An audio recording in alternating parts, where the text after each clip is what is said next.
Good morning. Welcome to the InterNACHI class, Claims Against Home Inspectors with Jeff Binney. We are honored that you've joined us today, and we have a very large class. Some announcements first so that we can get started. This class is a TREC approved class for 2 hours of CEs for TREC licensed inspectors. The class is an InterNACHI class, so you can also receive credit for the 2 hours by manually going into your InterNACHI dashboard and putting those hours in yourself. So without further ado, I'm going to turn the class over to Jeff Binney. He has been a fantastic help with our agreements and with helping inspectors when there's an issue. So please welcome him today, and he'll be teaching claims against the home inspector. Thank you, Brenda. Thank you very much. Welcome to everybody. I see the chat numbers are just ticking away there. So we've got lots of folks. Welcome back to those who attended this before. So this is my class here. I call it Protect Your Six. I've got a military background. For those of you who know what that means, I'm just trying to protect your backsides, right?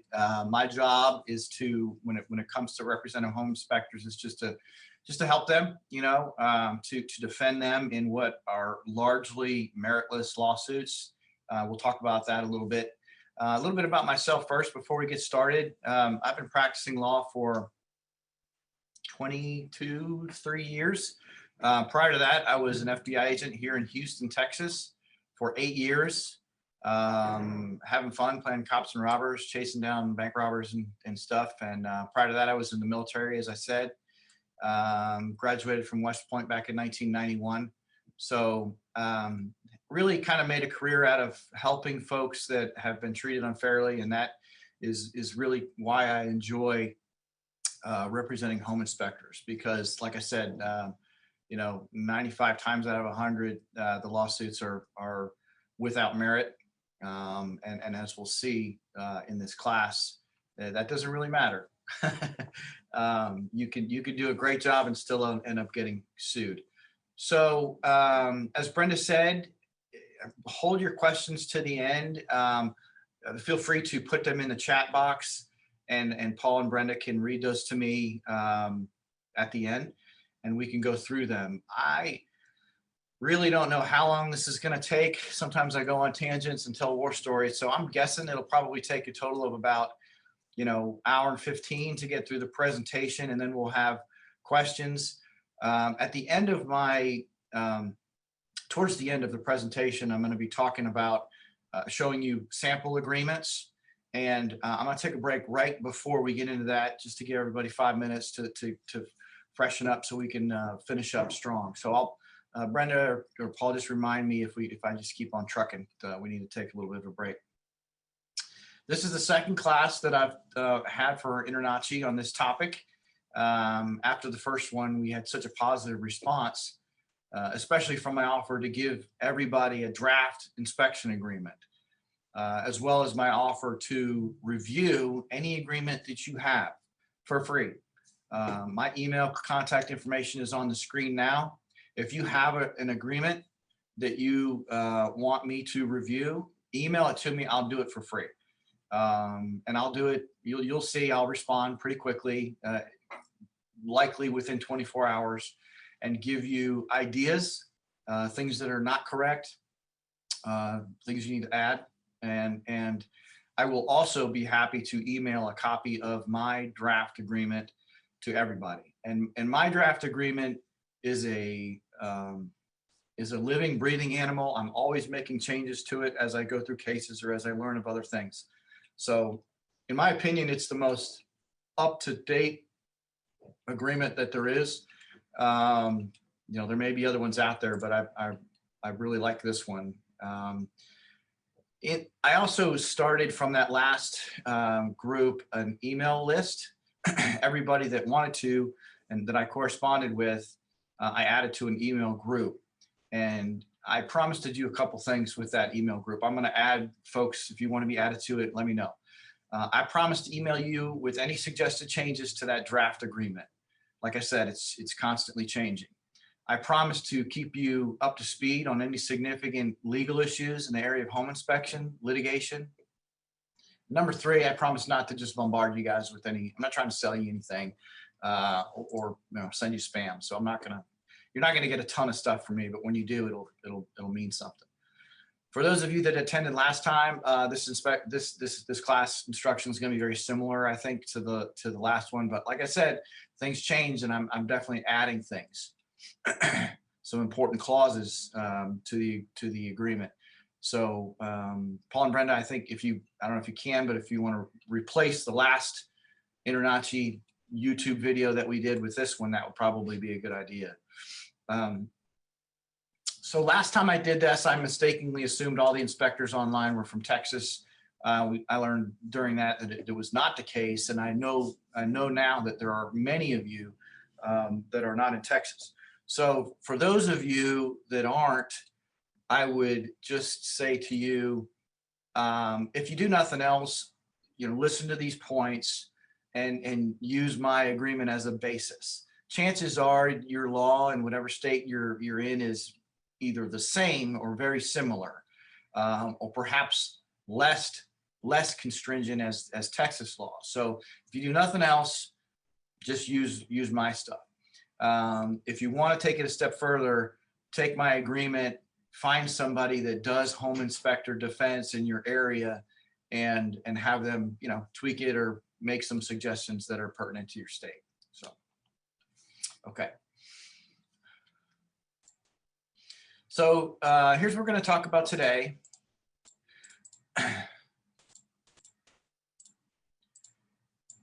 All right, so we're going to talk mostly about the inspection agreement and the important clauses that you need to have in that inspection agreement. And here's the ones that we're going to talk about today: predominantly limitation and liability, because that's just a really good one.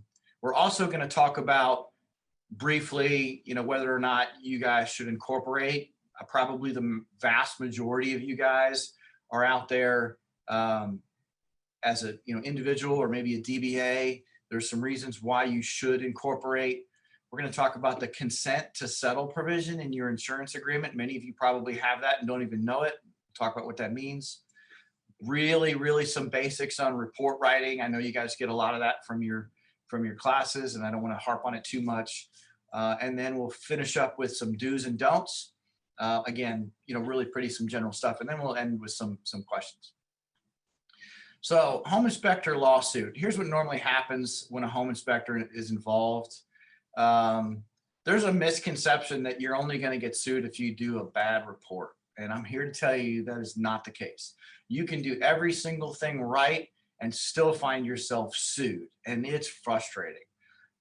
It's just the way our legal system is set up. Now, chances are if you get sued and you haven't done anything wrong, I can get you out at some point. But what I can't do is stop somebody from suing you, even if you've done everything correctly. Homeowners do not understand your role. Every single time that I ask a homeowner in a deposition, what did you think the inspector was going to do? The response is always, I thought they would tell me every single thing that was wrong with the house. Now, everybody here that's listening knows that's not the case, but that's what homeowners think, and that's what's going to get you into a lawsuit. After that, after they close, they start to notice little things, right? Maybe it's a weird smell, or maybe it's some water damage, or whatever it is, and they become dissatisfied, and that grows into what we call buyer's remorse. Once they get to that point of having buyer's remorse, that's when they start looking for a lawyer. Okay, they find a lawyer. So I represent a lot of home inspectors. I do a lot of these cases on the defense. 99% of the lawyers that are on the other side are just one-offs. They do all kinds of other things, personal injury, family, whatever it is, and they have a client that calls them and says, hey, what can we do? So they sue, but they've never sued a home inspector before. And once you're in that lawsuit, it's like I said, it's difficult for me to get you out unless you have a really good agreement. you end up staying for months or years. In the end, if I don't get you out because of a good agreement, likely you're going to have to pay some sort of small settlement to get out of the lawsuit. Typically, that's less than $10,000 from what I've seen. Depends on the carrier and the facts of the case. Usually, it's actually far less than that. But you know, the hard thing to swallow is, you know, you could spend a couple, you know, months or years of litigation, not do anything wrong, and end up having to pay something just to get out. And that's frustrating. We'll talk about that. So if you can hear that, I don't know if you can or not, but apparently you're doing some construction in my building. I apologize in advance. So let's talk about the inspection agreement. First, please have one. I know that there are people that are on this call that have done inspections for 25 years and have never used an agreement and have never had a problem. I guarantee you there's people on this call that are thinking that right now. You've come to the right class if that's you. My sole purpose of being here today is to convince each and every one of you to get a signed agreement from every client that you have, and then to get a good one, right? One that you can use and get it signed. It's not in my best interest for you to have a good inspection agreement. If you think about it, if you have a good inspection agreement, I'm only going to bill, you know, a couple $1,000s on your case and get you out early. If you don't have a good inspection agreement, I'm going to be representing you for 2 years and billing your insurance company the whole time. So, you know, from a benefit standpoint, it's better for me if you're in it for the long haul. All that being said, I'm begging you guys to get a really good inspection agreement, get it signed at the proper time, and it will make a world of difference if and when you get sued. Make it separate from the report itself. I see a lot of sort of hybrid ones, and as we'll talk about with some of those clauses that I want you to have in there, they need to stick out. And so the minute a 2-page contract becomes part of a 38-page report, it automatically gets kind of lost. And we don't want some of those things getting lost. It's okay to be in the same PDF form, like if you email them a copy of the report with the contract, but it should be labeled and separate. Just don't make it look like additional boilerplate language. Get it signed. We'll talk about how it can be effectively used in a lawsuit. If it isn't signed, it's possible that it can still, you know, it doesn't have to be signed, but it becomes harder to get you out if it's not signed. So my advice to you would be just get in the habit of establishing a process and get that thing signed before you do your inspection, certainly before you give your report.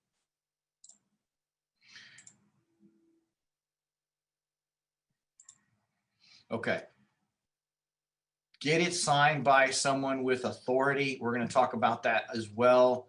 There are cases where somebody gets it signed and I show it to the other lawyer and he says, well, that person, you know, that's not the homeowner, that's the girlfriend or whatever of the homeowner, and it's not valid. And I end up having to fight about that. Online signatures are fine. And in fact, I think kind of preferable. We'll talk about that again. So like I said, it may be, let me go back. It may be enforceable if it's not signed, but definitely my preference to get it signed. You want to try to avoid giving them the contract at the same time that you give them a report. I have a case right now where the plaintiff is just trying to say the inspector told her it was a receipt because he gave it to her at the exact same time that he gave the report. Plus, it sort of makes sense if you think about it. It's hard to say that those clauses that they received after, you know, the inspection was done were agreed upon and enforceable. All of the clauses that we want to have, that we want to use against them, we want to make sure that they're agreed upon and signed before you even do your work. Okay. If it's not signed, it absolutely has to be given before the report. If you're not going to get them signed, it also has to have some very important language in it, and we'll talk about that. And this is it, the reliance. There's going to have to be a clause in there that says, again, this is if it's not signed. If you rely on this report at all, then you are agreeing to all the terms that are in it. Okay. That way, when I'm taking their deposition, if it's not signed, I can say, well, you relied on this report when you were purchasing your house, right? They have to say yes. And then I go to this clause and said, well, since you replied, you agreed to all the terms in it, right? It's hard for them to say no to that. So each of those unsigned agreements are governed by the facts of the case. But if the plaintiff can show that they never read it and never agreed to it, it's going to be difficult to enforce it.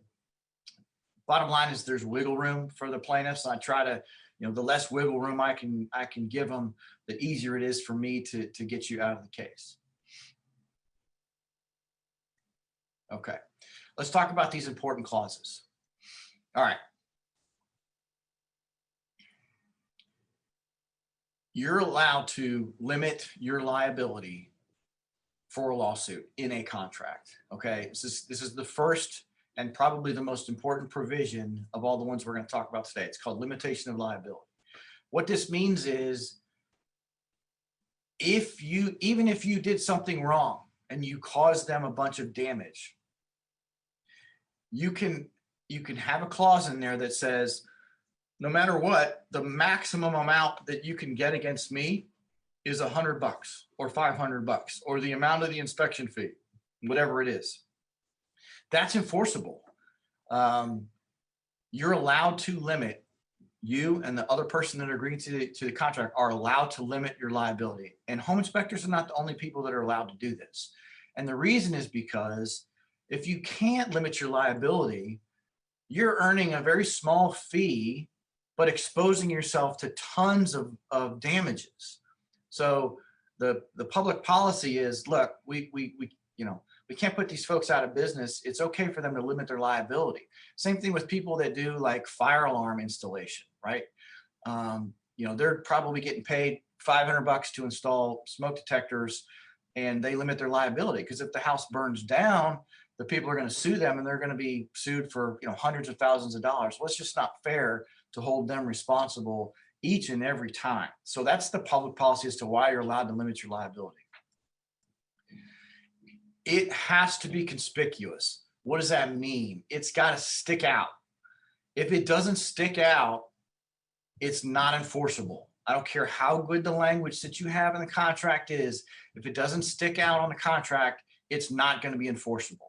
For those people that are not in Texas, I'll bet you $100 that's the same in your state, right? So because it's such a powerful clause, courts have said, look, we want to make sure that the plaintiff, a reasonable person, would have read this. And that's what the law says. What does it mean to be conspicuous? Something must appear on the face of the contract to attract the attention of a reasonable person when he or she looks at it.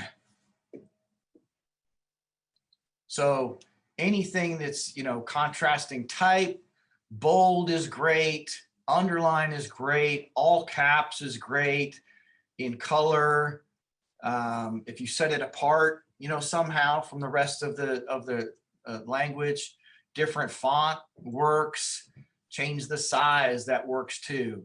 Put a box around it, that's great. Some combination of all of the above is even better. Any one of these things, if let's say you just put it in bold, I'm gonna of course say that's conspicuous, you should have seen it. The lawyer on the other side is gonna say, yeah, well, there's a couple of other things in the contract that are bold. Maybe that doesn't stick out quite so much. So my advice would be to use 2 or more of these things. I've never had any inspector tell me that somebody refused to sign an agreement because of a limitation of liability clause that was included. So my advice would be use as many or even all of these things, because that's going to make it an absolute something that they can't argue with. If you don't have, if it's not conspicuous, even if you have all the right language, it's not enforceable, period. You might as well not even have it in there. And we're going to look at some sample agreements, and I'm going to tell you what is and what isn't. You guys will probably be able to point it out to me by the time we get there. All right. Next clause that I want you guys to include in your contract, attorney's fees, okay? Normally, plaintiffs can get attorney's fees in a contract dispute, but a defendant cannot, okay?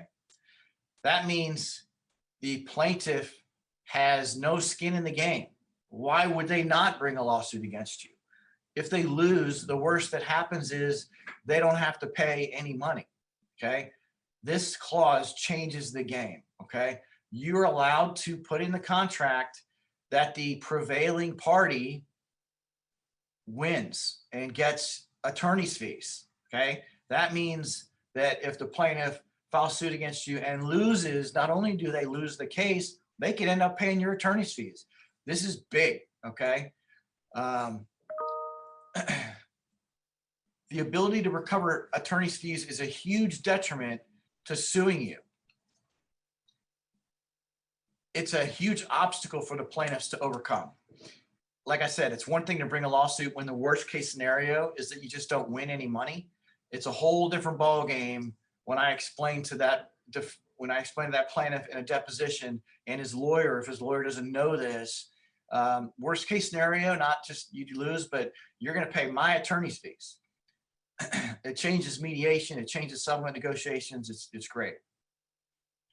Make it say that the client agrees to pay the inspector, not prevailing party. This is a very sort of nuanced difference. And why I want it in there is because if you say the inspector prevails instead of prevailing party gets it, then it only works for you. It doesn't work for the plaintiff, okay?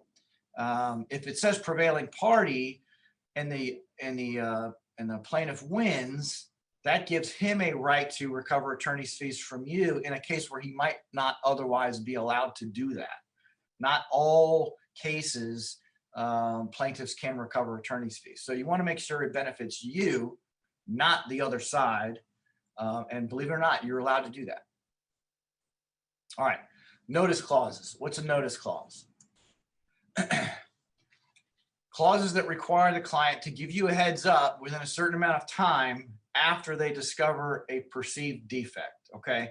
The purpose of this, of course, is to get you out there as soon as possible, give you an opportunity to re-inspect so that you can see it and find out, was this there when I was there? Okay, you can resolve disputes very quickly before attorneys get involved, right? Lots of times attorneys get involved and it goes down a road that it's hard to stop, but perhaps you can resolve something if you go out there early. It also gives you an opportunity to capture what they're saying, because if they don't let you out there, oftentimes they'll repair it and we'll never get a chance to see what they're complaining about, right? It's all been repaired by the time you even get involved. So the sneaky little thing that you can do with a notice clause is, it's one thing to say, hey, you got to let me know within 10 days and give me an opportunity to reinspect. But you can also say, if you fail to do this, you waive all of your claims. Okay, you got to have the right language in a contract, and we'll talk about that. But you can say that. You can say that if you fail to give proper notice per the terms in this agreement, you hereby waive everything. If you're signing a waiver before they even know they have a perceived injury, it's like a release, right? It's basically saying, I hereby release any claims that I have against you in the future. And because it's so powerful, like the limitation of liability, it has certain requirements. Okay, you can't just say it in the contract. Number one is it's called an express negligence rule. You have to actually say that it waives any and all claims, including the negligence of the inspector. Okay, you have to use that language, or the courts have said you can waive all the other claims, but we're not letting you get rid of the negligence claim against the home inspector. So you got to use the right terminology, and it's in my contract. We'll show it to you. It also has to be conspicuous. Same requirements as the limitation of liability clause, bold, color, highlight, whatever it is that you want to do. Like the limitation of liability clause, if this is poorly worded, or if it's doesn't have the conspicuousness, it's useless. Okay, it's just print on a paper. Okay. Limit the statute of limitations. That's kind of a wordy thing. What's that mean? So normally, a statute of limitations is it's a timeline, a time frame in which a person has to bring a claim where they know that they've been injured, know or should have known. Okay. For most claims in Texas and across the country, most claims, there's a 2-year statute of limitations. For breach of contract, fraud, and some other things, deceptive trade practices, 4 years. Okay. It just gives a timeline where they can't just wait forever, right? I mean, you guys are working folks. You don't have to wait forever thinking you're going to get sued for something you did 20 years ago. So it's just reasonable to have a timeline. You can limit that. You can shorten that in a contract, okay? You can say, you can have a clause that says the person that's signing this agreement agrees to limit the statute of limitations for any and all claims to 1 year. Okay, that's important because lots of times it takes longer than a year for them to actually, get their stuff together and file the lawsuit.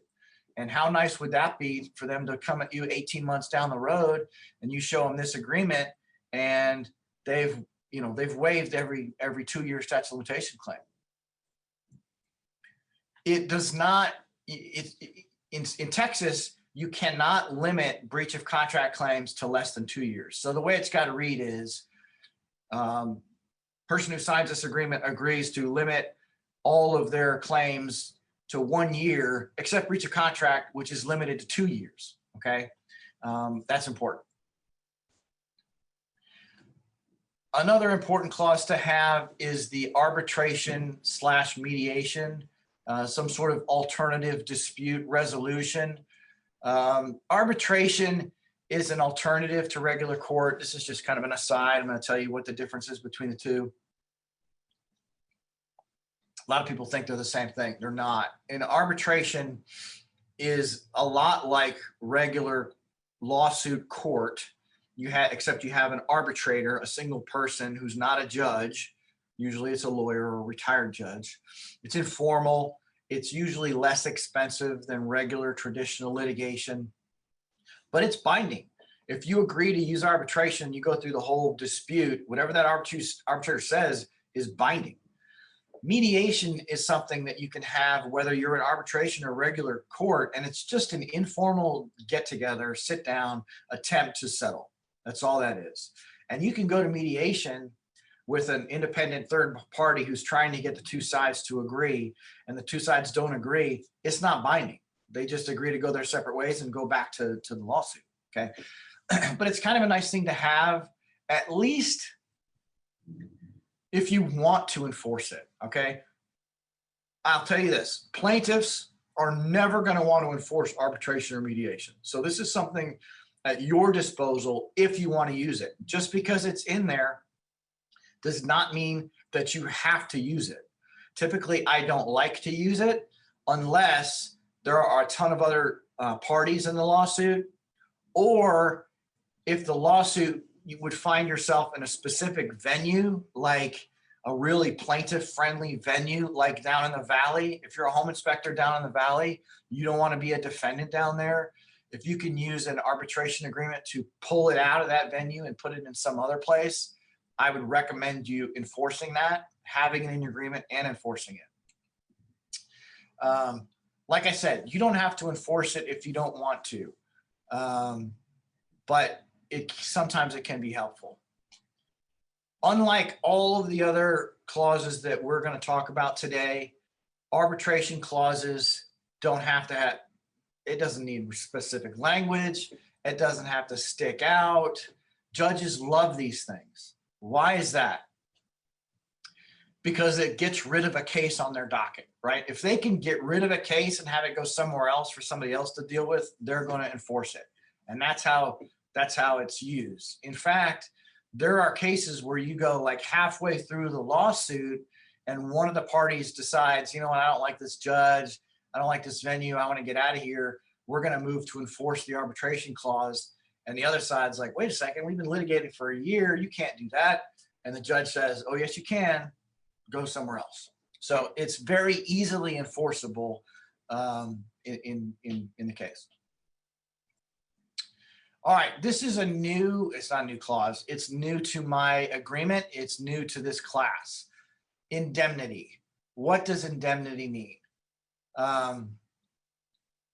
What happens in a situation where an agreement is signed by the home inspector and one of the potential homeowners and nobody else? Let's say it's signed by the wife or the girlfriend. Is it enforceable against that person's husband or significant other? The law is kind of iffy about that, right? In fact, it's probably not enforceable against anybody else that is involved in the purchase of the house but didn't sign the contract.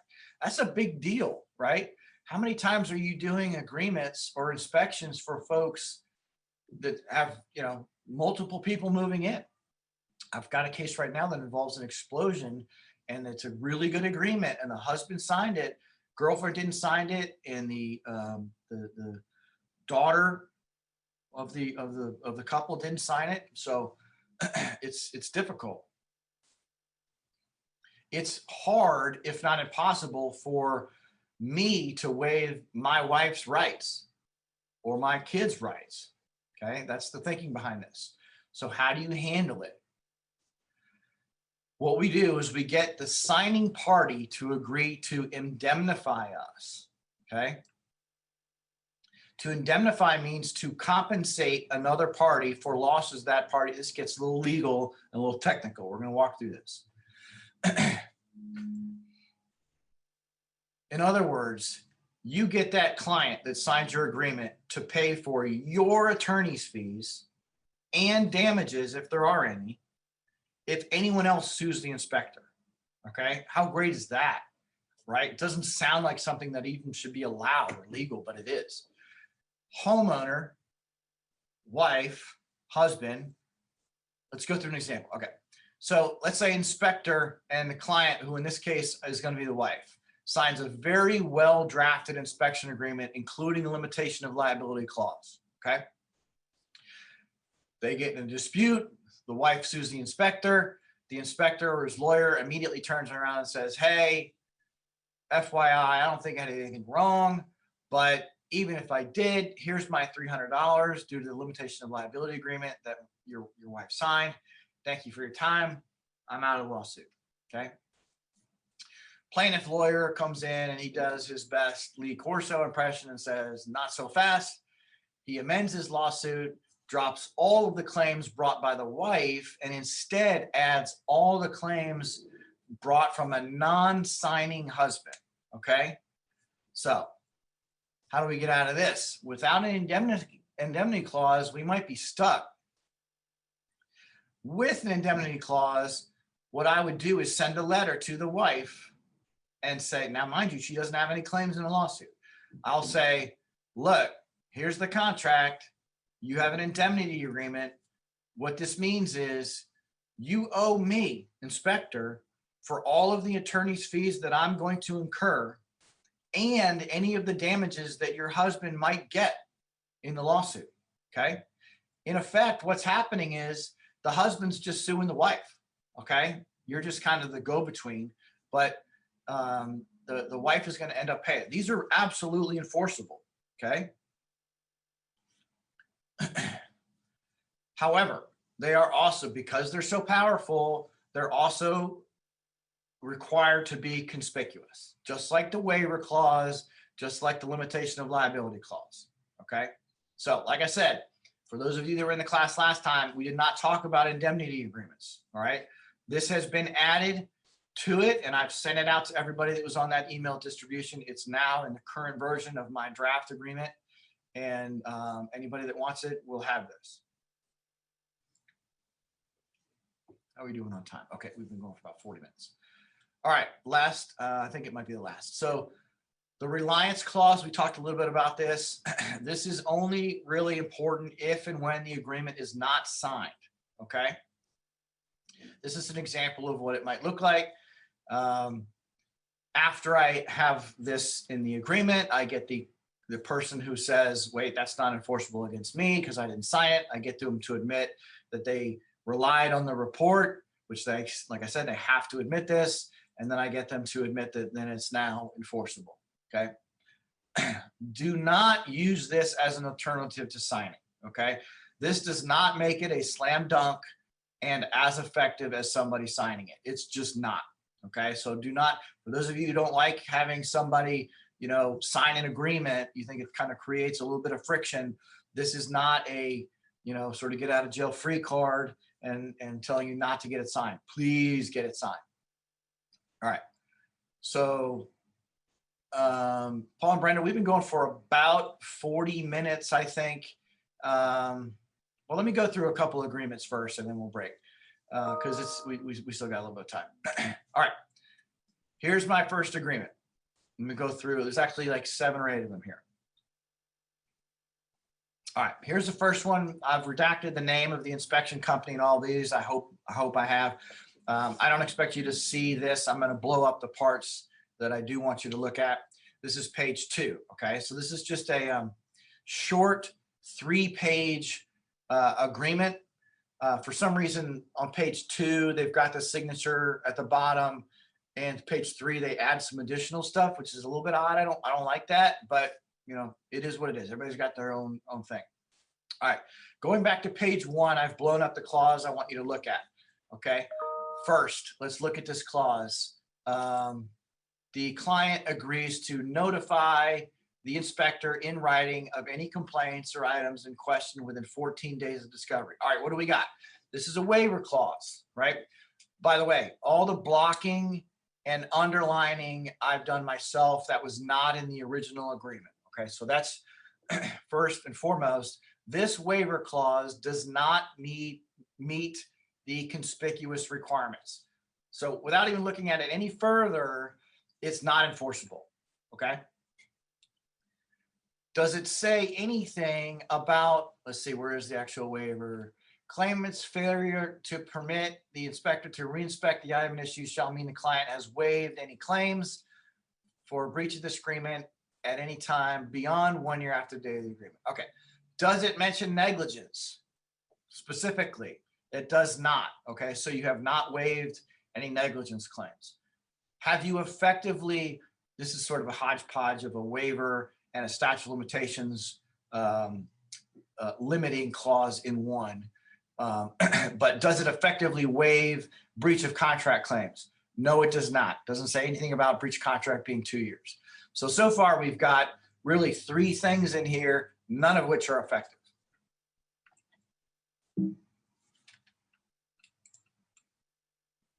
Oh, sorry about that. I should have blown that up before I talked about it. But like I said, this first paragraph here includes all 3 of those things that are not effective. The next paragraph, dispute resolution, when either party requests, if there's ever a claim or a demand or cause of action, claims shall be resolved by binding arbitration in Harris County, Texas. Okay, 2 things. This is a dispute resolution arbitration clause, right? We know that's going to be effective. It's also a choice of venue clause, Harris County, Texas. If this inspector performed an inspection down in the valley and got sued, we could bring an arbitration in Harris County, Texas, a much more defendant-friendly venue than the valley. Not a great venue for defendants, but better, okay? And we can do that. You can choose venues. You can choose arbitration. We can enforce this if we want to, or we can just leave it alone and not enforce it.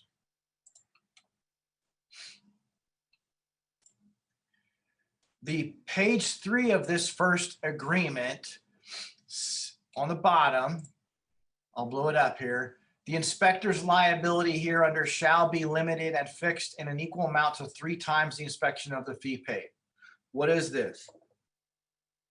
This is this inspector's attempt to limit the liability by adding this clause. Take this box out. And if I could take the underline out, I would, because that's something I added, not the inspector. Okay. If that underlining was in there, that'd be good. It's not. So without it, does this limitation of liability stick out to anybody in a 3-page agreement where it's on page 3 in the last section? It does not. This limitation of liability clause is absolutely unenforceable. Okay. I probably would not even bring it up to the other side. Maybe I would, but you know, sometimes lawyers don't, you know, they're just not very good, and I may bring it up just in case he doesn't know this. But it's if that opposing counsel, if she brings it up and she fights it, I'm going to lose it 100 times out of 100. So in summary, this, you know, 3-page contract, lots of good language in there, lots of good language. They definitely made an attempt, but really none of the juicy stuff that I want in there is enforceable. Agreement number 2. Okay. This is an interesting one. If the inspector is out there, whose this is, we're actually still in litigation on this lawsuit. Okay. On this agreement. This is a 1-pager. I like that. Very simple. It does not have really any of the clauses that we've talked about here today, except one. It does have a limitation of liability clause. In fact, really, that's the only clause that's in this agreement. I mean, you can look and see, you know, there's basically 3 paragraphs. The first one that I've got boxed out is the limitation of liability. The second paragraph talks about it being, you know, this is the entire agreement between the parties, and the third one's about paying. So this is it. So this is kind of an odd one, right? So again, without the box, this is the limitation of liability agreement. This one, let's see, tells you why they're doing it. Last sentence, inspector's liability shall be limited and fixed in an amount equal to 3 times the inspection fee paid. Very good.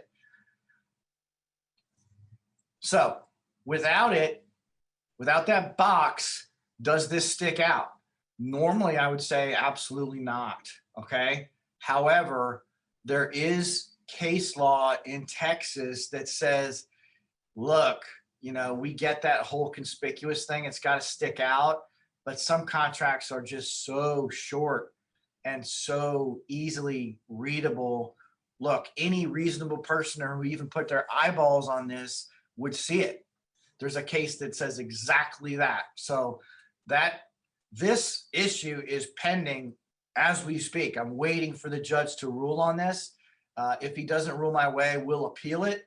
I'll let you guys know. I'm very interested to see what he does with this agreement. But so I like the brevity of this, but how nice would it have been if this was just bold or underlined or something like that? That would have been a no-brainer.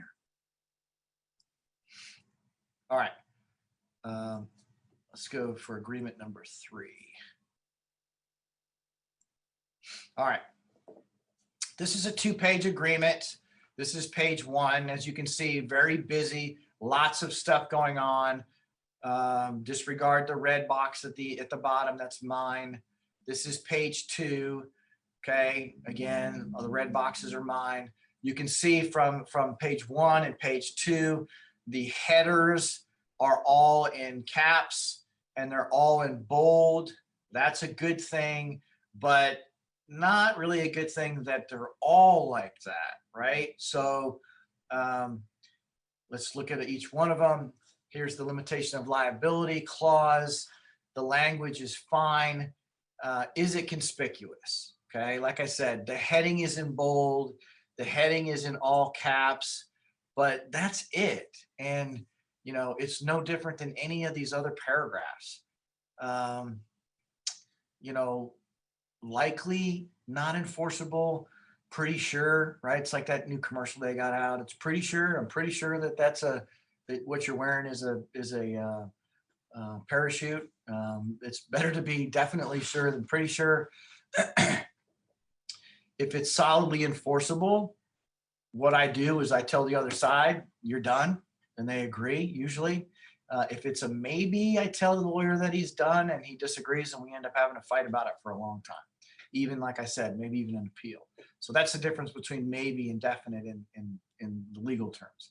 Honestly, this one's probably not enforceable. Page 2, you've got this dispute resolution clause. Let's blow it up. Okay. Let's see. Client has to report to the inspector within 10 days of discovery. Company agrees to respond within 5 days. This is kind of a long, convoluted notice clause. Client agrees not to make any alterations or repairs before I can get out there. Failure to timely notify the company and allow adequate time to investigate and reinspect shall constitute a complete bar and waiver to any and all claims. Okay, that's now a waiver claim, not just a notice claim, and it has those requirements because it's so powerful. So before I get into the rest of that paragraph, let's talk about the notice and the waiver. Is it conspicuous? Nope, not enforceable, basically useless. Okay, the last half of that paragraph is all about arbitration and mediation. I don't even need to read it. It's enforceable. All right. And the very last part of this agreement is the statute of limitations. Parties agree that no claim, blah, blah, blah, more than 1 year after the date of inspection. Okay. So what he's done here is say you have to bring any and all claims prior to 1 year, or if you don't, they're waived. Is that effective? Has he expressly mentioned negligence? No, he's not.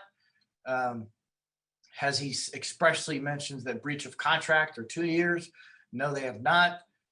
So it's still effective as to other claims, but they still have negligence and they still have breach of contract. So, you know, those are the two most common claims anyway. So this really hasn't done you any good. Let's look at the fourth one here. This is another 3-page agreement. This is the first page, nothing really need to look at.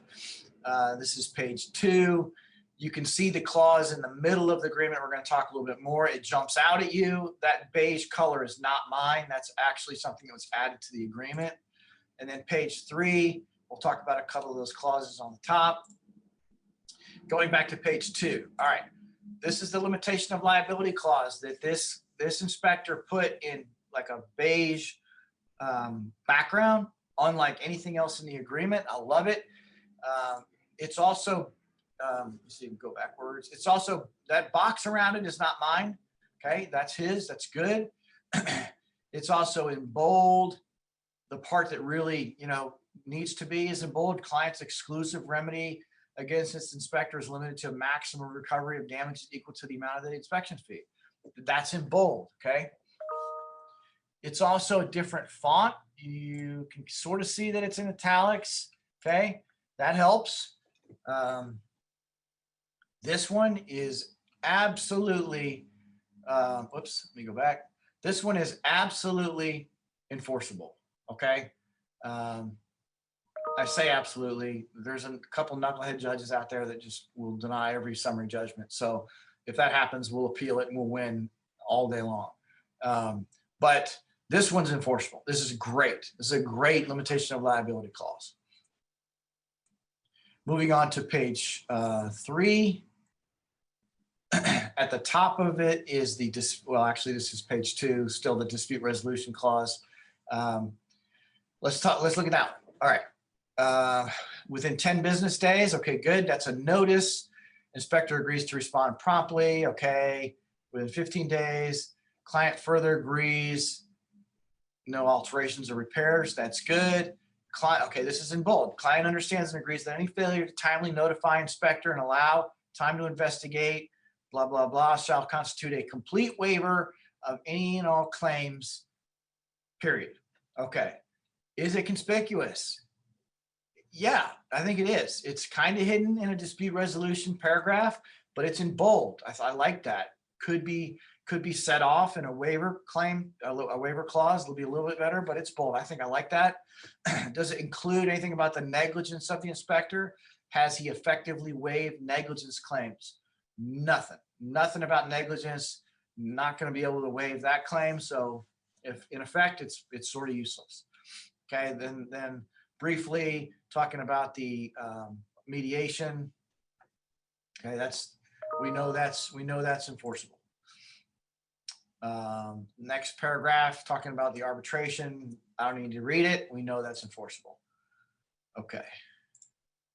Statute of limitations. Let's see. Agrees more. It has to be brought more. Anything brought more than 1 year after the date of inspection is waived. Okay.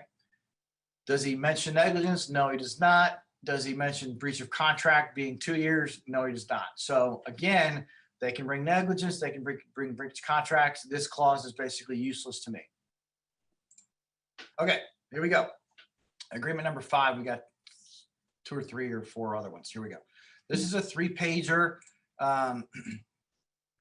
Nothing much to see here on page 1. This is page 2. Not much to see here either. Here's page 3 with all the juicy stuff. And then page 4 is an agreement that's been digitally accepted. And I saw some questions about this, and we'll talk about this. Okay.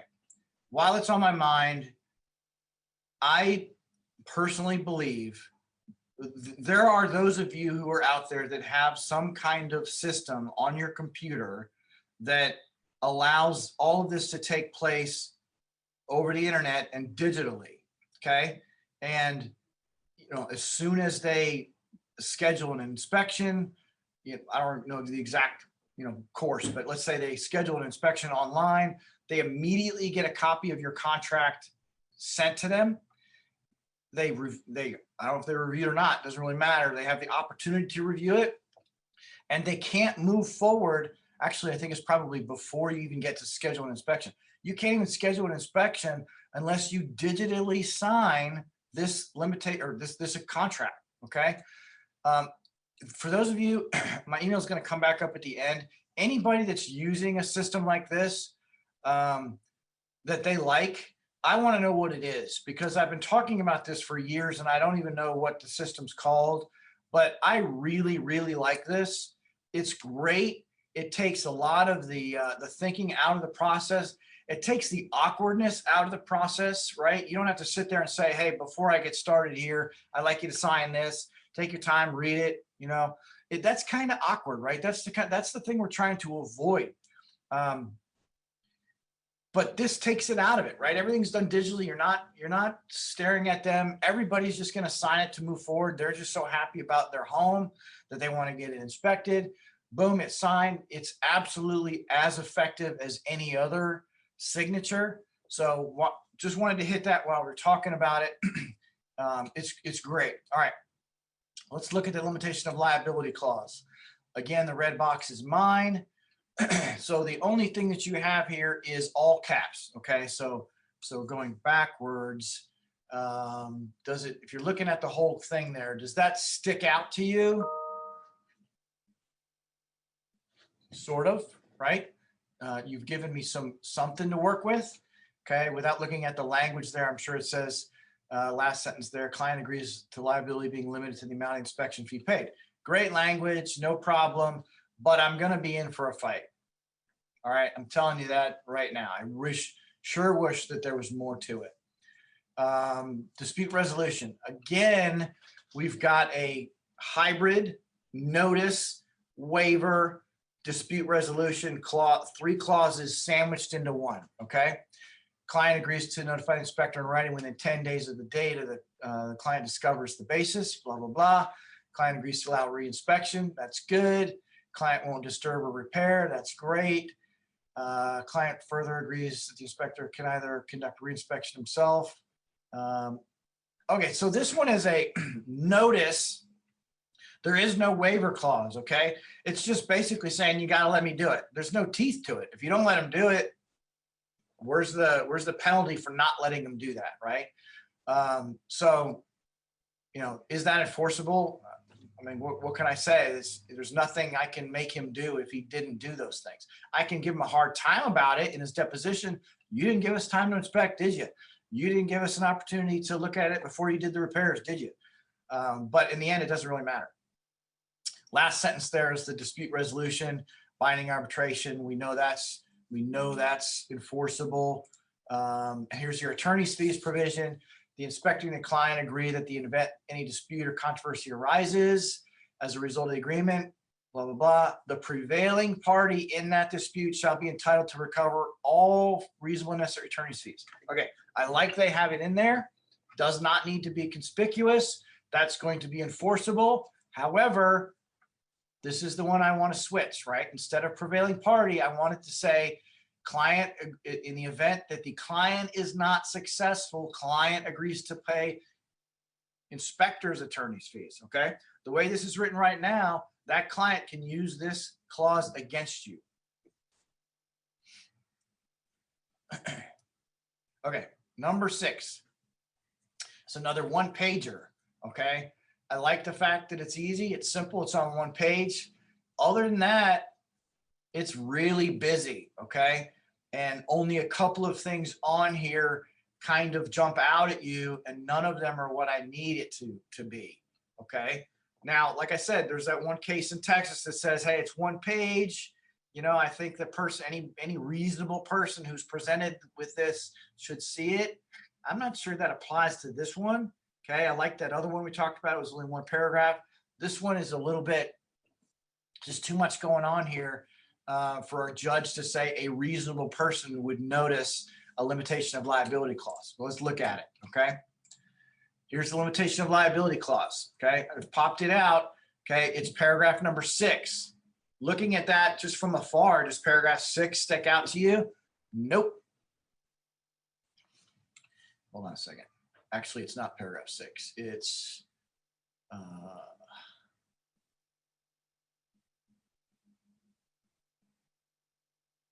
can't find what paragraph it is. I guess it doesn't matter. All right, so did I go through limitation of liability first? Oh, that's where I'm screwing up. This is not a limitation of liability. This is a notice waiver, okay? That's paragraph 6. It's not conspicuous, no mention of negligence, not enforceable, may as well not even have it in there. Attorney's fees, simple, okay? If customer institutes any legal action against the inspector, fails to prevail on all causes of action alleged, customer shall be liable to company. Okay, I like this one a lot. Okay, because the customer cannot use this against the inspector. It only goes one way. I like that a lot. It's enforceable. Actual damage. Here's your limitation of liability. Paragraph 8. Does paragraph 8 stick out? Not at all. Actual damages limited to the amount of inspection fee. Might as well not even have it in there. Customer, this is your reliance sentence that we've talked about before. Customer, by accepting this report or relying upon it in any way, expressly agrees to all of these limitations and disclaimers. That way, if it's not signed, like this one wasn't, if you look down on the bottom here, it's got the inspector's signature and not the client's. Possibly I can use this against them, but it's still subject to all the other conspicuous requirements, so it doesn't really matter. Last inspection agreement I want to look at, another one pager, similar to the last one that we looked at. Let's see. This red box here contains everything that we want to talk about in this agreement, okay? Let's see. Client must notify inspector in writing of any complaints within 7 days. There's your notice, okay? Otherwise, all claims for damages arising out of this complaint are waived. That's your waiver clause. Failure to prevail on all causes of action alleged shall be liable through attorney's fees. Okay, that's your attorney's fees provision. Actual damages for the breach of contract, warning, or negligence are limited to the amount of inspection fee paid. That's your limitation of liability. And then your fourth sentence is your reliance. Okay, 4 important clauses within one paragraph, none of them sticking out at all amongst the others. So taking it one part at a time, your notice claim and your waiver claim is not conspicuous, does not mention negligence, not enforceable.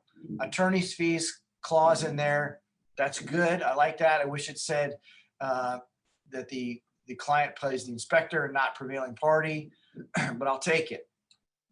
Third one is limitation of liability clause. We know that doesn't work. And then the reliance one, that's just only good if they don't sign. Okay. All right. That's all I wanted to talk about as far as examples. I want to hit on a couple of other things that are important to you guys as inspectors that are not really related to the inspection agreement. Okay. Your insurance policy probably has what's called a consent to settle provision. All right. Most carriers require you guys require this. What this means that the insurance company is not allowed to settle a case out from underneath you. Okay. They need your agreement to settle. Look, settling a case where you believe that you didn't do anything wrong is tough. Okay. I get it. But I'm here to tell you, if you have an opportunity to settle, just do it. Just be done with it. You know, you're not in a world that is like the normal world that you live in, right? Your release that you sign it's gonna say specifically that you didn't do anything wrong. You're just settling this to get rid of this meritless lawsuit. There's going to be confidentiality provisions in it. There's going to be agreements where they have to drop all claims, including your claims to TREC or whatever your state's governing body is. All those things are going to be in there to protect you. But sometimes it just really doesn't feel good about giving money to just some knucklehead who's filing a meritless lawsuit. But I'm telling you, it's just get it done. Your life's going to be so much easier and better resolving the lawsuit. I don't know if I've ever come across a time where I've told somebody, look, I don't think you should settle. I've never said that. I can confidently say I've never said that. And all the time I'm like, look, just get it done. If you got an opportunity to get out, get back to your normal life, get out and get back to your normal life. No one's ever told me, even if they win in a lawsuit, hey, Jeff, that's great. Can't wait to work with you again. That lawsuit was just super fun. Nobody says that, even if they win. Okay. Anyway, we can talk about that if and when we ever get to that. But your consent to settle provision, if they ever come to you and say, look, I need you to consent, do it. Here's another reason why. If you say no, and your insurance company could have settled the case at a certain price, let's say the settlement is $5,000 and the plaintiff has agreed to accept $5,000 to let you out. And you say, you know what, I'm not paying them a penny. Your insurance carrier probably can say, you know what, we'll pay the $5,000 because they agreed that they'd accept $5,000. You're liable for everything else. So if you lose, you're liable for everything on top of $5,000. And oh, by the way, you're liable for all your attorney's fees as you go forward. All right. So, your insurance carrier is going to have that discussion with you if you say no. But some people are just really, really against settling at all. All right. Let's see if I hit on everything there.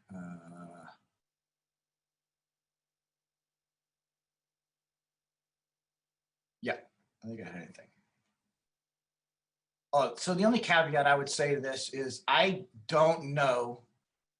Every insurance company is different. I don't know what effect settlement will have on your insurance premiums moving forward.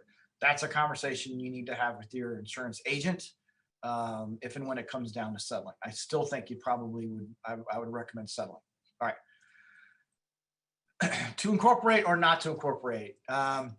Chances are, if you're listening to this, I bet that probably 60%, maybe higher, are individuals or individuals doing business as a company name. Here's the deal. In Texas, this is very specific to Texas law. Again, for those folks out of state, I even saw some Canada folks here. This is great. I don't know what it is in your state, but I would recommend that you follow this because I bet you it's similar, if not the same. The law allows for plaintiffs to recover attorney's fees against individuals and corporate entities. So if you are a person or a DBA, or if you have Inc. after your name, after your company name, Texas law allows for the plaintiff to recover attorney's fees against you, even if it doesn't say so in the contract. Okay, that's important. If you are not an individual or an Inc., and you are instead an LLP or an LLC, Texas law does not allow for the plaintiffs to recover attorney's fees unless it's in the contract. And this is why it's important to say that the inspector can recover against the client, not prevailing party.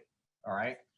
This is very, very, I feel like you guys are getting an honorary law degree from listening to this class. I apologize. It's very legally technical stuff, but it's very important. This is all in the agreement that I'm going to send to you if you want it. So if you're fighting over a $20,000 repair, it can very quickly become fighting over $30,000 of attorney's fees each. I've been at mediations before where the plaintiff is saying that I've got to pay 30 grand in attorney's fees plus $20,000 to fix the roof. And I'm on the other side saying, you know what? You owe me $30,000 in attorney's fees and we're not paying for the roof. And so the vast majority of the damages that are being discussed are attorney's fees. Okay. How nice would it be if you could say to the other side, look, you're not entitled to attorney's fees, but I am. Now it becomes them saying, you owe me 20 grand for the roof. And I'm saying, okay, fine, you owe me 30 grand in fees unless you win. All of a sudden, it's equal playing ground, right? That's a big deal. A word on report writing. I'm not going to harp on this. Like I said, you guys get a lot of this from your classes that you take. I just want to hit some high points. All right. Listen, don't mark everything as deficient. I love having a complaint or a lawsuit filed about a roof or plumbing, and I can go back and say, hey, look, the roof and the plumbing are both marked as deficient. All right. I love that. What I don't like is seeing every single deficient box checked. Okay. Because then it becomes a little bit meaningless. All right. That's a little bit of a harder sell. Same thing goes with recommending an expert. All right. If they're suing you because of, let's say, the foundation, right? Something's wrong with the foundation, or they allege something's wrong, and you have marked foundation as deficient and gone the extra step of saying, look, you need to get a foundation guy out here. You know, they can find a bunch of more stuff, right? And then they sue you for foundation problems. That's awesome, right? I can defend you all day long on that. Even without an agreement. I'd love to have an agreement too, but at least I've got some good liability defenses here. A word about mold and termites. All right. In Texas and probably in most other states, believe it or not, even though you're not required to report on or inspect for mold or termites, I'm not talking about those inspections. I'm talking about Texas Real Estate Commission, home inspector inspections. One of the most prevalent lawsuits, complaints I get in lawsuits is about mold and termites. Okay. Your clients don't know the TREC rules. Okay. Your clients probably think that you're there inspecting also for mold, even if it's in your report that says you're not, even if it's in your agreement that says you're not, they probably think that. So I would prefer, even if you're good at identifying all the visible evidence of either mold, dark powdery substance, evidence of water intrusion, rotted wood, or you're good at identifying evidence of termites, right? Tunnels, damaged wood, or et cetera. Keep it at that. Identify the things that are prevalent with either mold or termites, but just don't use those words, right? Don't say evidence of mold or anything like that. For God's sakes, don't tell them about a black powdery substance and then tell them not to worry about it, okay? Don't do that. You're not an expert. Even if you're a mold expert, but you're there doing a TREC investigation, you're not a mold expert in that investigation. Don't bring up mold. Only bring up mold if you're doing a mold inspection. But please don't tell them not to worry about, look, that little dirt tunnel over there, that's nothing. Don't worry about that, because I guarantee you they're going to be suing you for termites in a year. If you're going to bring it up in your report, please, please, please follow it up with a recommendation for a mold expert or a termite inspection, okay? Or just don't say anything at all. And this goes for verbal comments too, not just in the report, right? Don't be walking around and them say, what do you think about that black stuff by that air intake up there? It's, they're all like that. Don't worry about it. Don't say that. Please don't say that. Because even though you're not legally required to report on the presence of mold or inspect for it, if you make those comments, they can sue you for negligent misrepresentation, even if it's not part of your job to do it. Okay, some do's and don'ts. All right, document everything. Digital storage is cheap. Take as many pictures as you can. The right picture can save you, all right? It can show that there was no water penetration when you were there. It can prove that you did, in fact, go up in the attic when they're accusing you of never even setting foot in the attic, okay?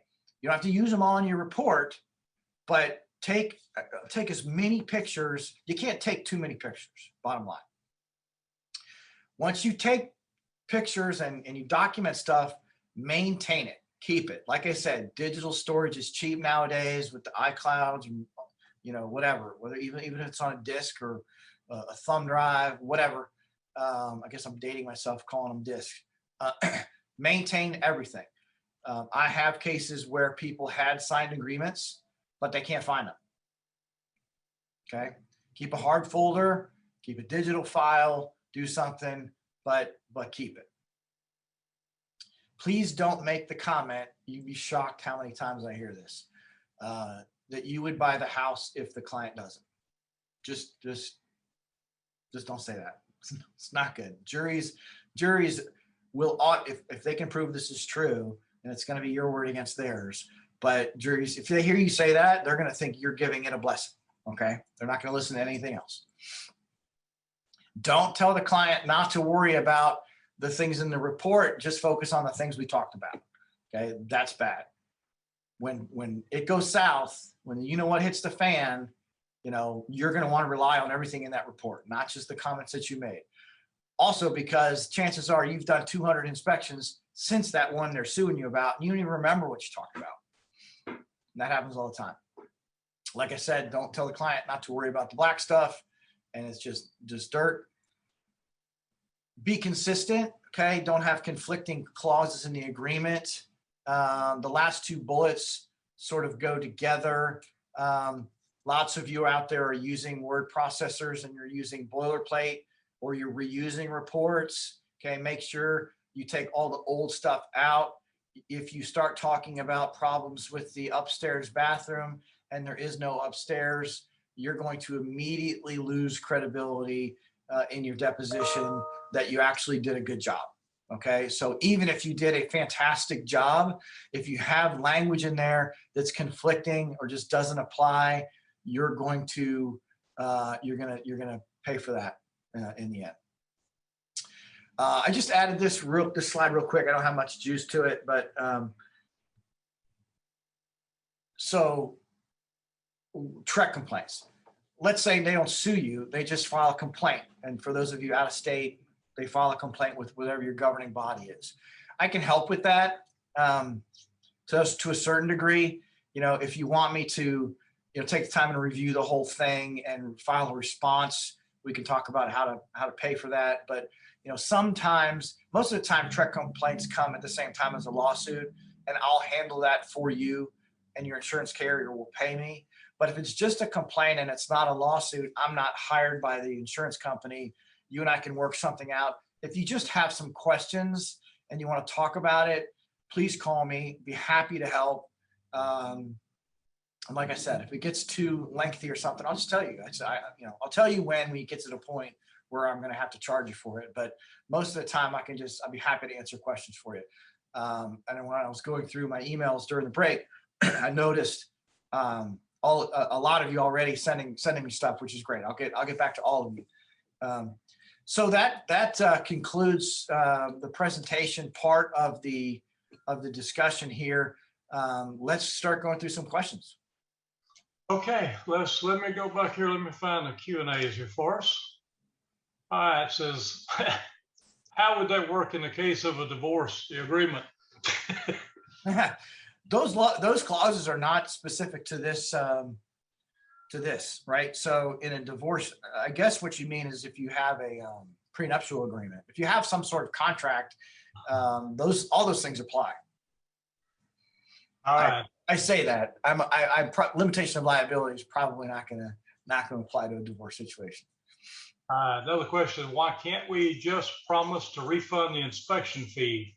We didn't build a house. The builder should be responsible for repairs, not inspectors, just inspectors' fees. Well, he's obviously referring to a new construction, new build. So,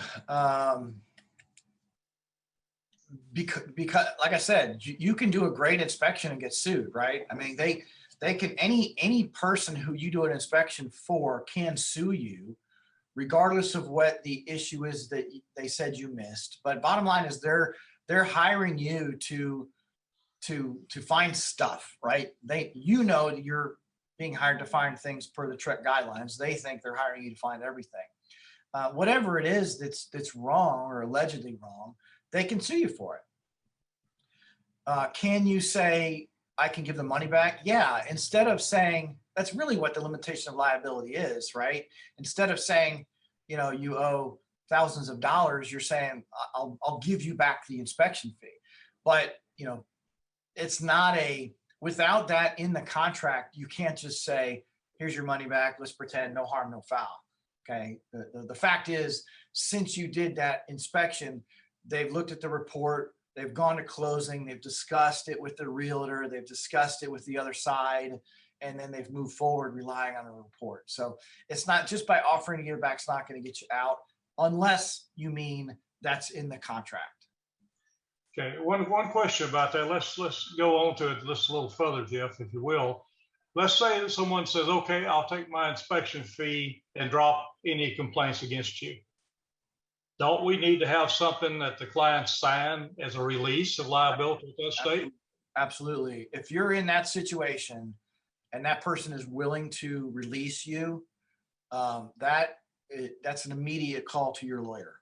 Okay, whoever it is that you're working with, me, if you don't have anybody, be happy to look. I mean, I've got a one-page release I can shoot to you in 2 seconds. But yes, you don't want to, I wouldn't feel comfortable with you, just giving your $300 back on a promises made in an email to release the claims. Okay. If you don't do that and that's all you have, I can still fight that, right? But now you're talking about, again, going to your insurance carrier, paying me to do it, because you're talking about a much longer fight. Whereas you could have just a really simple 2-paragraph, I agree to release you, you agree to pay me $300, we're never going to sue each other again, blah, blah, blah, sign, done.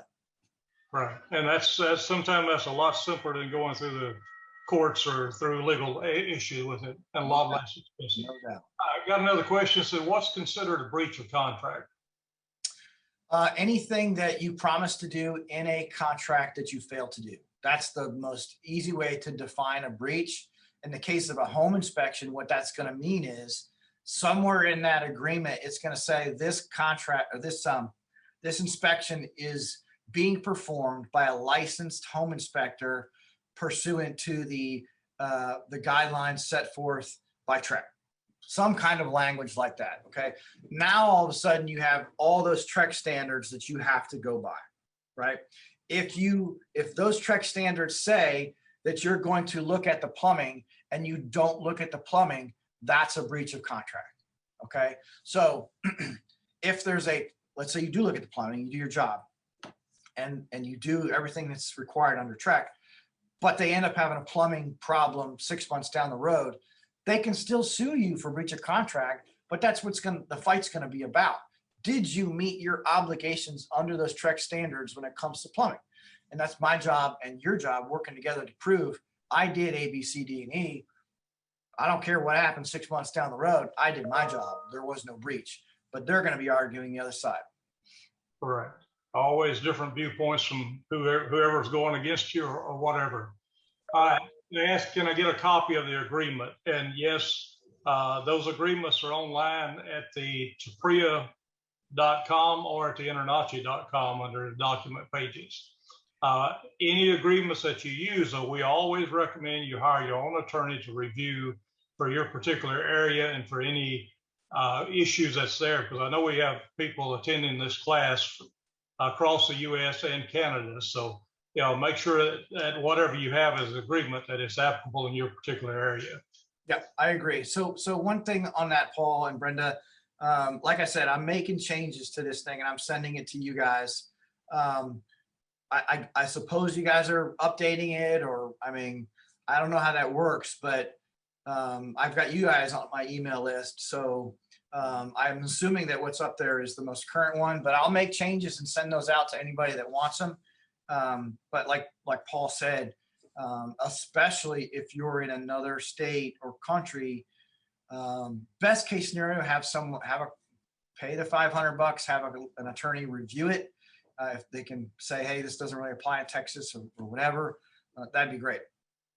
Okay. Yeah, good point. Yeah, and to answer the question, Jeff, we will update it online so that they have the most current one. So you guys and gals that are listening, make sure you check for the most current agreement, because as Jeff said, it is a living document. There will be some changes come on as he does his trial to protect us, represent us. He'll find other things that may work better. So we'll update his agreements to make them work for you. All right. When's the best time to have the agreement signed? Before you do the work. Yeah. Or the earlier the better is the way to say it. There's several different stages that it can be signed. I prefer you not to give it to them at the same time as you give them the report. But if you do, and it's a signed agreement, I can still work with that. If it's anytime after you do the inspection and give them the report, it becomes more difficult. Certainly, the earlier the better. And like I said, anybody out there who can send me the information for their online system that they have, I'd like to promote that. That's the best way. If you can get it signed. So if you're digital before you even show up, right? If you're not digital, I would prefer you get it signed right when you meet them at the inspection, if they're there, before you start work. Correct. Yeah, I agree with that too. What we do personally, Jeff, is we use a program called DocuSign. And we send that, once the client books the inspection with us, we send that DocuSign we call it a pre-inspection agreement, because we want them to sign it, review it before the inspection.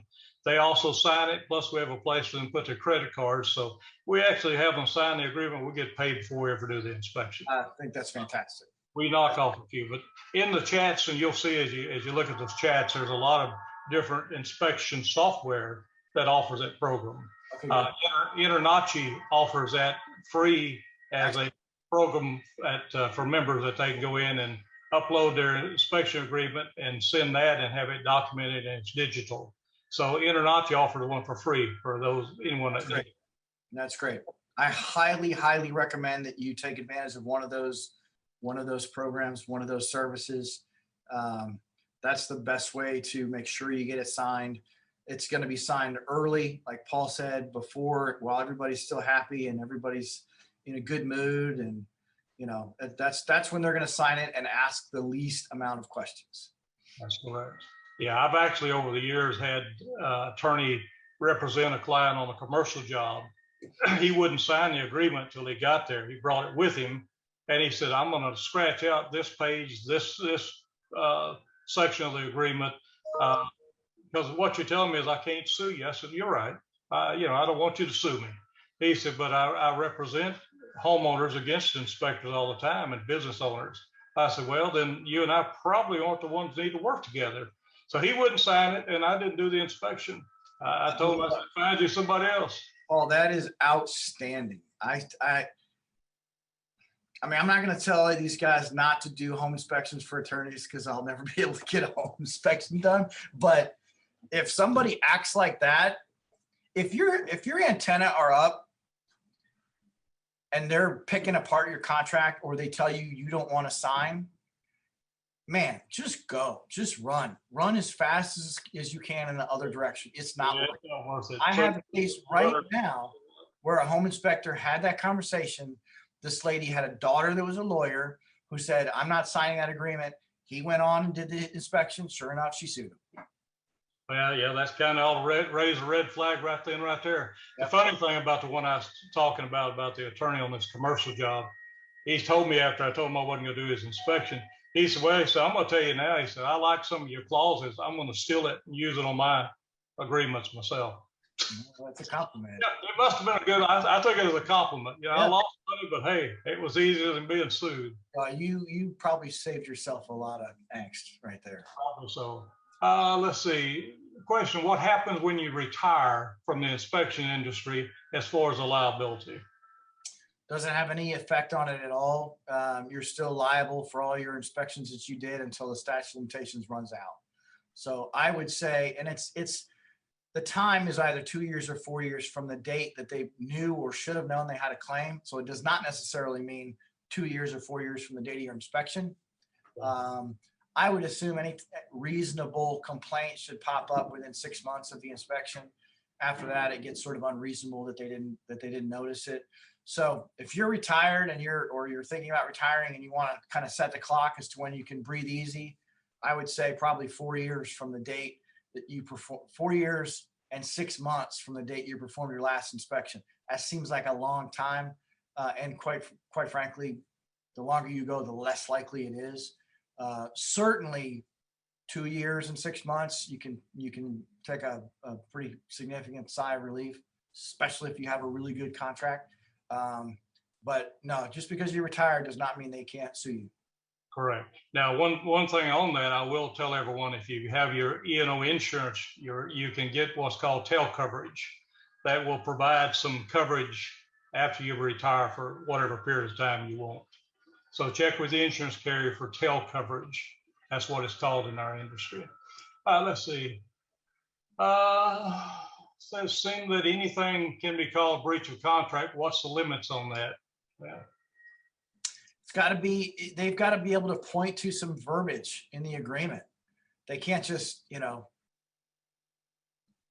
impose some kind of obligation and say you agreed to it if they can't point to written information, whether it's in the contract or in the TREC rules.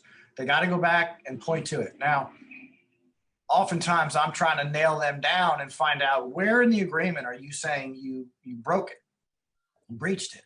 And they have a hard time nailing that down because they don't know. When they file that breach contract lawsuit, those lawyers don't even know that TREC rules exist. I Right. guarantee you. So when I go, and let's use mold, for example. I'm suing you because my house has mold and you were supposed to inspect for mold and you didn't, and it's full of mold. So I go back at them and I educate them. Look, here's a copy of the TREC rules that say they're not required to report or inspect for mold, period. So you've got no breach of contract claim. And some of them will say, okay. And some of them will just make up something else to sue you for just because you're in the lawsuit and they want to keep you in. So Yeah. there are limits. Okay. more of a comment here. It says, I'm gonna read it to you. It says, few things. I do plaintiff and defense work, was an arbitrator for 2 years. I mediate cases and work as a trial expert in my background. I do want people to understand that gross negligence under the TREC standards allow them to easily pierce a contract, and the carriers will settle it out of fear of a Supreme Court ruling against the limits of liability. Inspectors need to understand that standards of practice is the best protection, and then the limits of liability protects them from that of a jackass that files a suit that's truly frivolous. So basically it's saying keep with the standard practice. Yep. Another one says, not a question, more of a comment, says, my limit liability arbitration limitations of actions or dispute and third party and subrogation clauses are bold, box, and each box initialed by the class. Just a thought. Yeah, initials are great. I've seen that before. That's hard for them to argue. I didn't see it if their initials are right next to it. Yeah, he says no signed contract, no inspection, walk away. I agree. I totally agree. Look, I wish that I lived in the day when, you know, everything was handshake and you could trust a person, but the fact is we just don't anymore. And you can do a fabulous job for 35 years and spend the first 5 years of your retirement fretting about a frivolous lawsuit. yeah. So I'm just telling you, from my perspective, it's easy to do. It'll save you a ton of frustration. I agree. Let's see. Someone comments that the well, this isn't for you so much, but they comment the InterNACHI's document library is worthless because they can't highlight. Well, what you have to do on that is just download the file and save it as a Word doc or page or whatever you're using. Then you can adjust it and load it back up and use it for your own. So yeah. What they have is just samples for you. Yeah. Says, can you put a settlement limit? Examples of max settlement being price of the inspection. Can you add that to the agreement? I think all you're doing in that situation is just, you know, calling a limitation of liability something else. The law is going to look at that as a limitation of liability, whether it's a settlement or verdict or an arbitrator award or whatever. Yeah, that's just calling a limitation of liability something else, but that's exactly what it is. Okay, just a question, how long should we keep reports and photos? So same question as how long they have to sue you, right? I would say 4.5-ish years after your inspection is probably a reasonable time. If you want to just make it safe, your document retention plan should be 5 years. 5 years from the date of the inspection. But again, I mean, we don't have a document retention plan here. I can go back and look at home inspector cases I did 15 years ago. So it's cheap. I can pull up pictures, reports, whatever, emails. I can pull all that stuff up. So it's super cheap to save things. If you're using a computer system, I don't know why you would even delete it. If you're using a hard copy document system, I'd urge you to convert to digital, because I have a case where somebody, like I said, they kept, they signed agreements and everything was great. He gave me a copy of a draft agreement. He's like, this is the one they signed, but he didn't have the signed one because his attic burned. And of course the plaintiff's going to say, I never signed anything. Of course. So keep it. All right. Since he says, since I'll be using a drone for some roof inspections, do I add that to my pre-inspection agreement or have an addendum only when I need to use a drone? You're saying drawing? Drone. Oh, a drone. I'm sorry, a drone. That was your Texas accent. I was getting confused. All right, now, Jeff, don't start picking on it. A drone. I don't know that you even really need to add that in there. Maybe if you want to add some language in there, whoever that is, email me and we can kind of talk about that. But I think if you add something in there just to let them know, look, this is not a requirement pursuant to TREC or anything else. This is just an aid in the inspection. I certainly don't want it to impose any, higher level of standard of care for you. I think it would be very similar to using infrared or some other technology. To me, that's just another tool in your toolbox to use.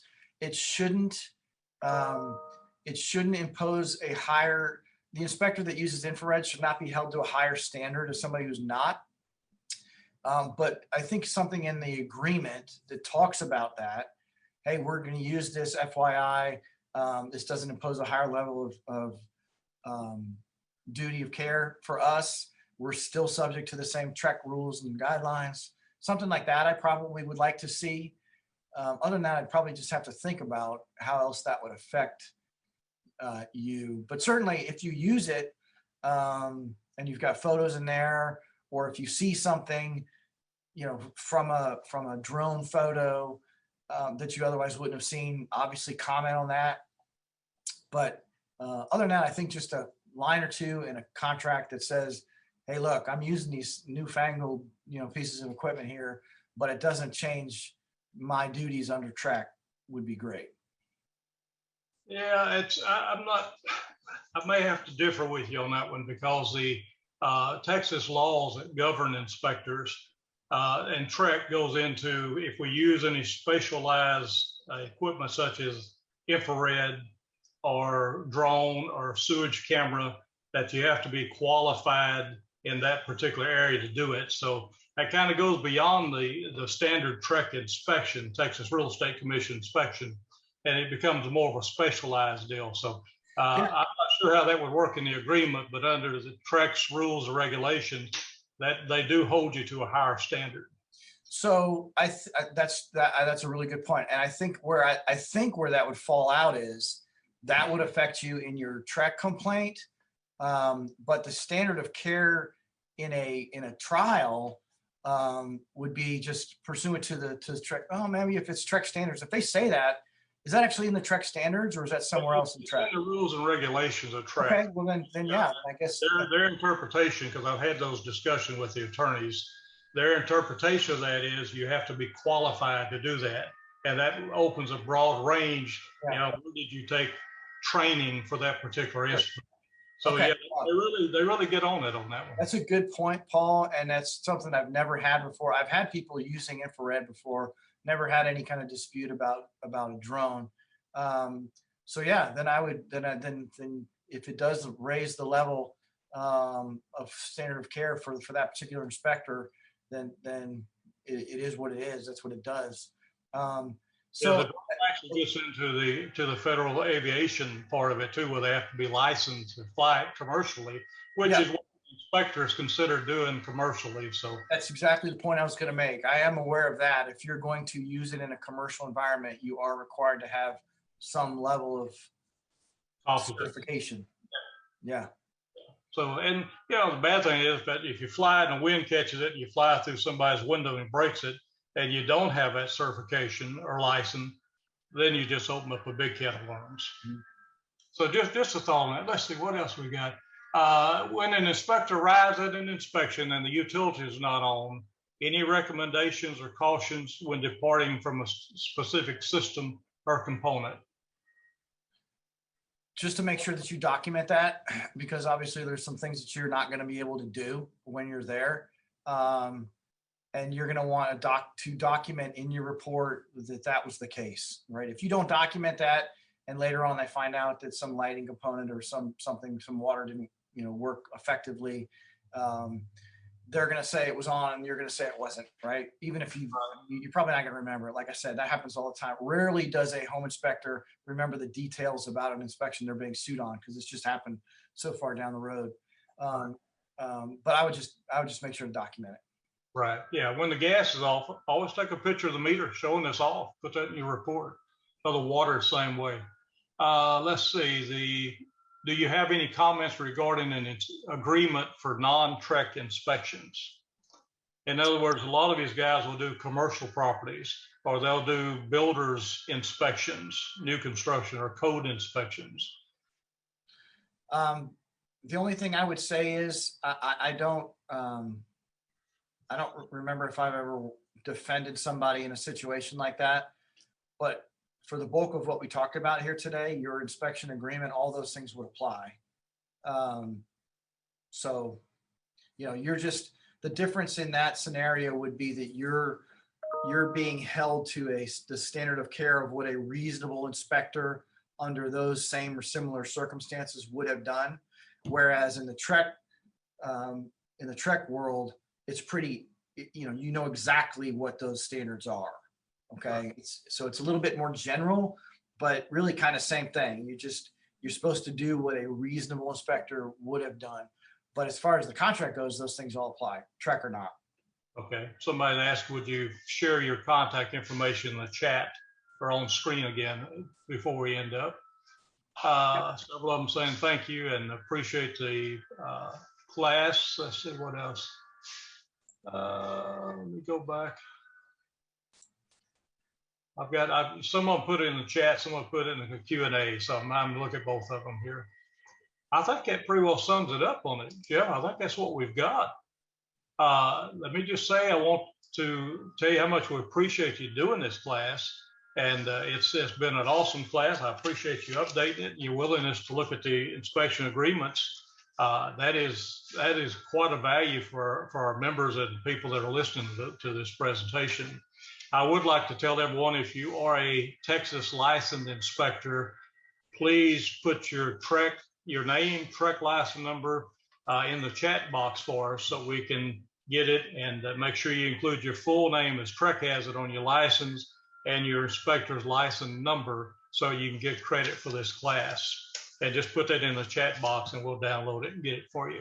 But you will be, if you haven't taken this class previously, you will receive 2 hours of Texas Real Estate Commission inspectors continued education hours for this class. So I just pulled it up when for those of you who are asking, I put all my contact information in the chat. And as I saw that, I saw another question. To protect myself, is it wise to get a positive review after the inspection? Can that be of assistance? So I assume you mean some sort of,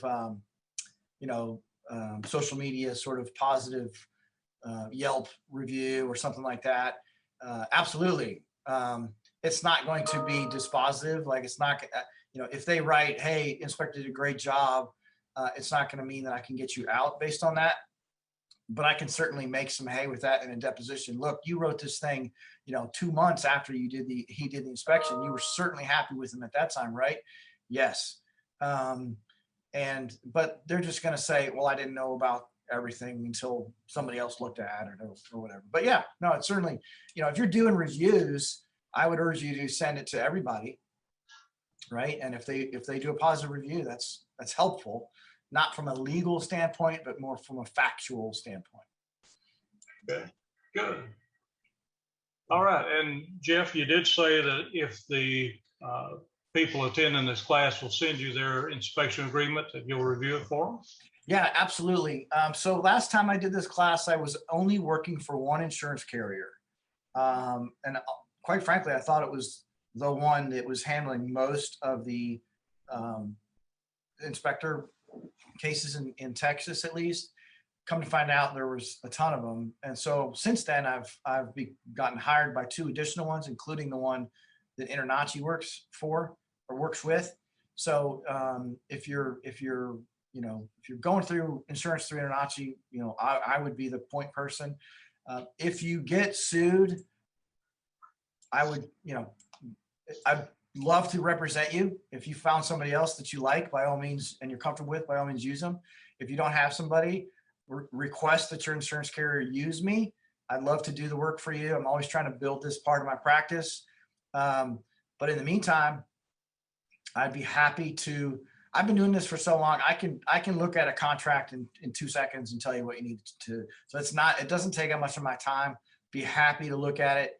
You've got my email. You've got my phone number. Always be willing to talk to you guys. And that includes, a year from now, if you're feeling a little queasy about how this one client is treating you and you want to make sure you're sort of dotting your I's and crossing your T's, call me. Let's talk about it. Be happy to help. Love representing you guys. I hope you found it useful. Be happy to do it again. And in the meantime, I'd be happy to talk to you if you have questions. All right, Jeff, we appreciate it. Appreciate your time and effort on it, and greatly appreciate it. I can personally recommend Jeff. He represented us in a lawsuit against our company several years back, how we first came in contact with Jeff, and we got a demand letter for $10 million. So I wanted to know if I just write a check or what do I do, you know? I mean, the check would be about as good as his lawsuit was. But anyway, after firing my first attorney, I went to Jeff, and Jeff had the thing dismissed for us. So I much appreciate that and have the most highest respect for Jeff. So if you need a good attorney, I highly recommend him. So we send a lot of inspectors his way whenever there's issues. So if you call me and say, I need an attorney, Jeff's the name you're going to get from me. So, all right. I have to thank everyone for attending. I hope you enjoyed the seminar. And if you got questions or something, you can email us or email Jeff. And Jeff, would you verbally give us your email one more time? Sure. It's GEOFF.Binney, B as in boy, INNEY, at GKBKlaw.com. Jeff.Binney at GKBKlaw.com. All right. I appreciate it, Jeff. Thank you for your time. Thanks for everyone for attending, and we'll go ahead and end the meeting now. Well, have a great day. All right. Thanks. You too.